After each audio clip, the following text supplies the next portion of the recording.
Bien, pues seguimos con este segundo bloque. Recordar que estamos abordando el tema de cómo crear un modelo de juego, un estilo de juego con una selección nacional. Y en este segundo bloque, ya habiendo sentado unas buenas bases, vamos con lo que sería la elección del modelo de juego. Cómo acabamos determinando por qué jugamos de esta manera y por qué entrenamos de esta manera.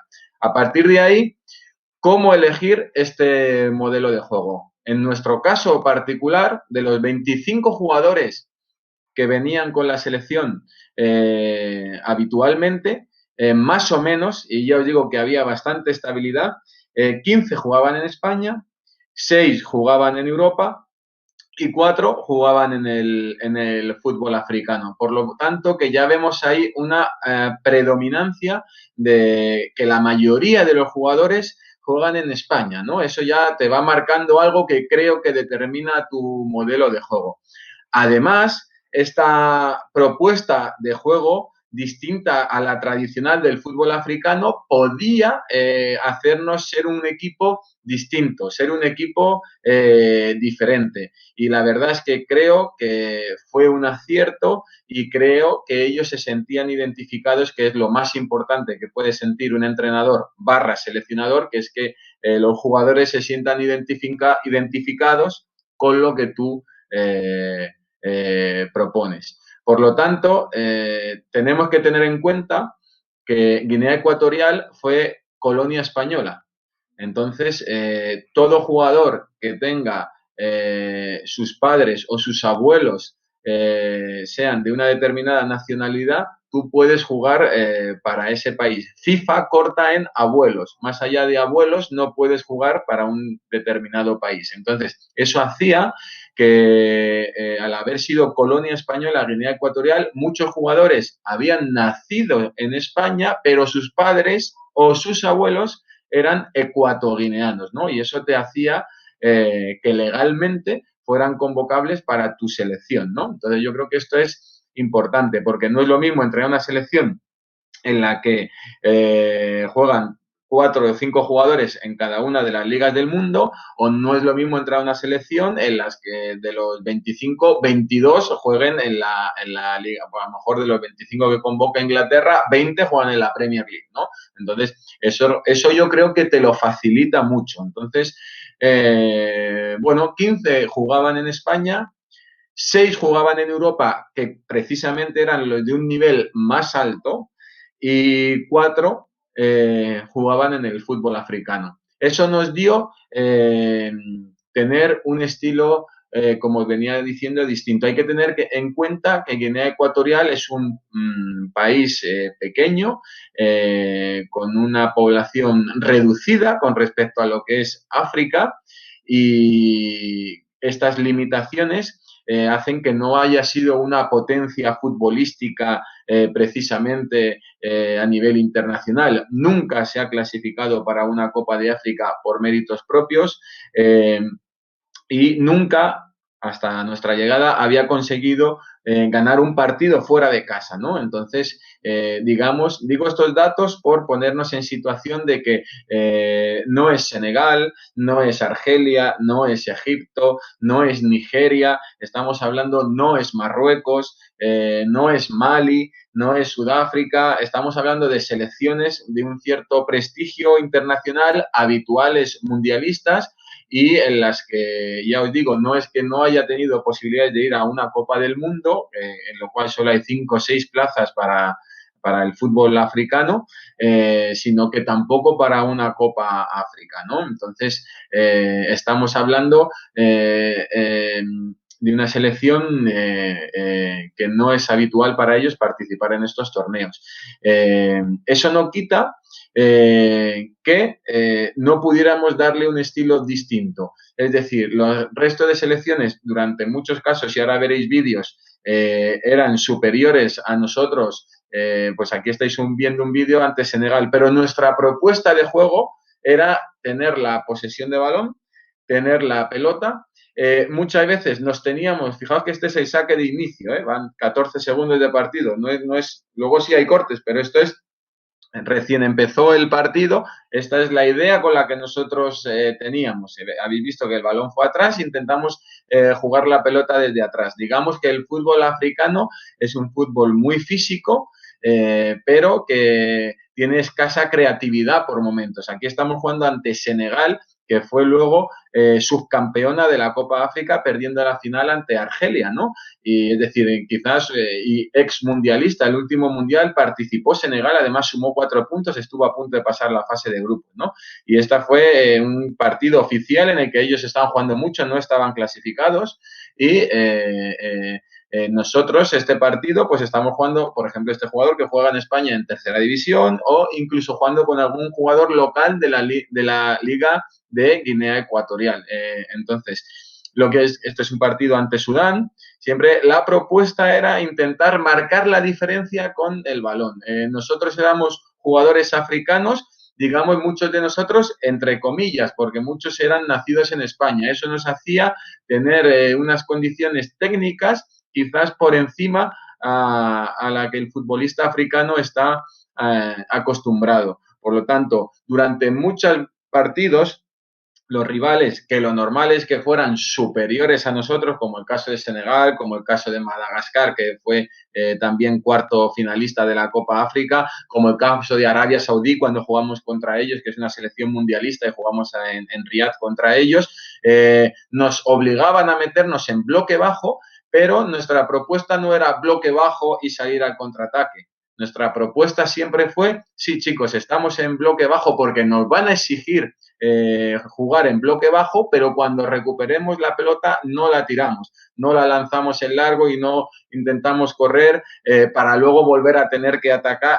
para luego tener que volver a defender inmediatamente. No consideramos que estando todo el partido defendiendo fuese importante tener resultados así. Yo creo que intentamos cuando nos exigía meternos en bloque bajo, por supuesto, nos metíamos, pero si recuperábamos la pelota, lejos de lanzar o correr, intentábamos cuidar la pelota, tener la posesión y hacer un fútbol más creativo que quizás anulaba por muchos momentos a los equipos contrarios. Nosotros, si hubieseis visto los partidos ante Senegal o ante Arabia Saudí, por poner los mejores, ¿no?, rivales a los que nos enfrentamos, pues nadie un espectador neutral que ve ese partido no lograría nunca apreciar a ver la diferencia que hay entre ver a Mané, que estaba del Liverpool, Keita Valdé del Inter de Milán, Ismael Sarr, jugadores de Watford, jugadores importantísimos de reconocido prestigio, jugando ante jugadores pues que quizás muchos de ellos estaban en España en segunda división B, alguno en tercera división, y también teníamos nuestros jugadores top a nivel en Europa. Ahora los enseñaremos. Pero insisto, creo que esta selección de los jugadores y creo que evaluando lo que teníamos, considero que hicimos bien en elegir un modelo de juego basado en asociarnos con la pelota, basado en hacer un juego combinativo, basado en defender en bloque bajo porque éramos inferiores potencialmente a la mayoría de los equipos a los que nos enfrentábamos, pero intentar tener la posesión. Hay escasez de creatividad, de pensamiento táctico por muchos momentos en el futbolista africano y esto se lleva más a cabo todavía cuando juegan dos equipos africanos entre ellos. Cuando juegan dos equipos africanos entre ellos todavía se ve más esta escasez. Cuando un equipo africano de los buenos, un Senegal, un Túnez, un Marruecos, juega contra un equipo top europeo, le compite y le gana pero sin ningún problema durante muchas ocasiones. Pero cuando juegan entre ellos es cuando más se ve que esta exigencia a tener que hacer un fútbol más creativo les cuesta mucho. Y bueno, pues ahí nosotros gozábamos de esta peculiaridad de, al haber sido colonia española, tener esta propuesta de juego diferente, además era llamativa y además, bueno, a pesar de ser un país menor y un equipo menor, pues lográbamos hacer un fútbol bueno, pues que realmente nos dio un buen resultado. Fijaos, otro hándicap que hay es que los jugadores tienen distintos niveles competitivos. Dentro de los 25 había un jugador que jugaba en la Premier League, un jugador que jugaba en la Serie A italiana otro jugador que jugaba en la Liga Española, en Primera División, y a partir de ahí otros 4 jugadores que jugaban en Primera División en Europa, quizás en unas ligas menores, pues como podía ser en Chipre, como podía ser en Eslovenia, como podía ser en Portugal, ¿no? Teníamos jugadores de este nivel, ¿no? Otro jugador jugaba en otro país africano de cierto nivel y teníamos en filiales del fútbol profesional en España, en filiales, es decir, equipos de segundos equipos de primera y de segunda división, hasta 11 jugadores. 11 jugadores jugaban en España en filiales de equipos profesionales. Eso hacía que, y eso hace que a día de hoy el futuro que tiene Guinea Ecuatorial es tremendamente esperanzador, porque estos jugadores desde muy jóvenes están yendo con la selección absoluta y están en predisposición, están adquiriendo minutos competitivos en una edad muy temprana y eso dentro de 3, 4 años le va a hacer realmente jugadores peligrosos dentro de lo que es el fútbol africano. Estos jugadores, si siguen su progresión, podrán terminar jugando en el fútbol profesional europeo y en vez de tener 4 y 3, 7, pues a lo mejor tener 16, 17 jugadores que jueguen en el fútbol profesional europeo, ahí ya estaríamos hablando de otra cosa. Guinea Ecuatorial tiene materia como para conseguirlo, pero también se necesita de otros apoyos y de otros privilegios que muchas veces pues no se han llevado a cabo. En tercera división en España teníamos 3 jugadores y en la liga local de Guinea Ecuatorial otros 3 jugadores. Yo consideraba muy importante llevar jugadores de la liga local de Guinea Ecuatorial. Era una liga que no era profesional, pero sin embargo estos jugadores tenían un sentimiento por la selección distinto al que tenían los jugadores que jugaban en Europa. Tenían una adaptación distinta a los jugadores que jugaban en Europa. Estos jugadores eran muy importantes para mí en el grupo, aparte de porque tenían un buen nivel competitivo, había un buen nivel competitivo a pesar de ser una liga de aficionados, porque no se puede considerar que fuese una liga profesional lo que hay en Guinea. Hay proyectos, teníamos proyectos para llevarla a cabo, pero yo creo que hacían que se identificaran, cuando venían los jugadores que jugaban en Europa, se identificaran con la selección y bueno, esos valores que tiene que tener Guinea Ecuatorial, pues ahí estaban esos 3, 4 jugadores, hasta 5 jugadores llevamos en alguna ocasión, en el que al resto de compañeros le contagiaban de lo que era Guinea Ecuatorial, de los jugadores que no estaban ahí en su día a día. Yo creo que esto era muy importante. Nosotros a pesar de que el 85 o 90% de los jugadores que convocábamos no jugaban en Guinea Ecuatorial, intentamos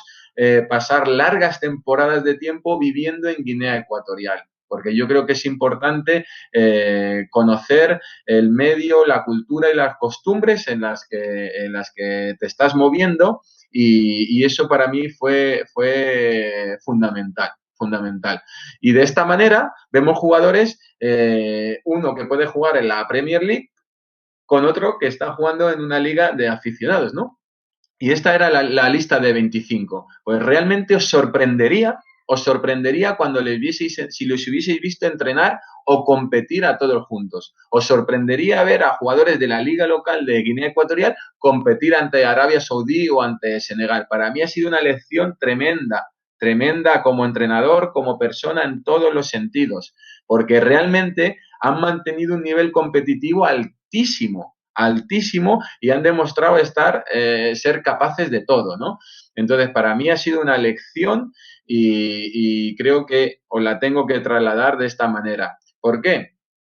Porque mi obsesión, cuando yo veo y analizo a la selección, es que los jugadores profesionales, ahí había jugadores de tercera división en España que no son profesionales, muchos de segunda B están en filiales, pero no se considera el fútbol de segunda B profesional, que los jugadores profesionales superasen al jugador semiprofesional. De esta forma, el fútbol tiene la peculiaridad de que los jugadores se hacen mejores o peores los unos a los otros. Entonces, si lográbamos que los jugadores profesionales fueran mayoría y metieran a los semiprofesionales dentro del grupo, el grupo tendría un nivel medio a nivel metodológico de entrenamientos muy bueno como para poder competir. Y eso fue clave. Hasta entonces, quizás en temporadas anteriores o sobre todo en años muy duros, porque nosotros cogemos la selección 2018 y se viene de 2016 y 2017 un vacío importante, una escasez competitiva, una reorganización de la federación, digamos que no tenemos nada en lo que fijarnos y quizás iban 2, 3 jugadores importantes del fútbol europeo y el resto jugadores de un nivel bajo que, bueno, para ellos era importante jugar con una selección absoluta. Eso hacía que los semiprofesionales o los jugadores amateur fueran más que los jugadores profesionales y todos parecieran que tenían un nivel bajo. Y así no lograban ganar partidos, no lograban enganchar a la afición, no lograban meterse en el círculo positivo. Bueno, yo creo que mucha gente atribuye el éxito de la selección a que jugadores que parecía imposible que lograran jugar para Guinea Ecuatorial, como fue el caso de Pedro Obiang en el West Ham, pues diera el paso para jugar para Guinea. Pues evidentemente, claro que fue así, pero convencer a no fue un convencimiento a este tipo de jugadores, fue una labor que yo sentía que tenía que hacer de exponer mi proyecto, expresar mis inquietudes, que él supiera cómo se estaba trabajando en Guinea y a partir de ahí, si él decidiera venir, que supiera que venía a lo máximo, no que venía como un plan B o viniera como decir, bueno, os hago el favor de ir. Haciéndonos el favor de ir, no queremos que vengáis ninguno. Nosotros queremos que vengáis y realmente venís aquí con la humildad necesaria como para dar un salto cualitativo a vuestro país. Entonces, estos jugadores profesionales se comprometieron con el proyecto. ¿Por qué? Porque vieron estabilidad, vieron seriedad, vieron buena metodología, vieron buenos entrenamientos, vieron preparación adecuada y eso a ellos les hizo involucrarse y hacer eso hizo que a los semiprofesionales se metieran dentro de este grupo profesional y por ahí la selección empezó a jugar como un equipo. Y bueno, a partir de ahí vamos a pasar al bloque 3 de control metodológico propio y de los rivales, para que veáis un poco el día a día de cómo se lleva el trabajo metodológico en una selección nacional.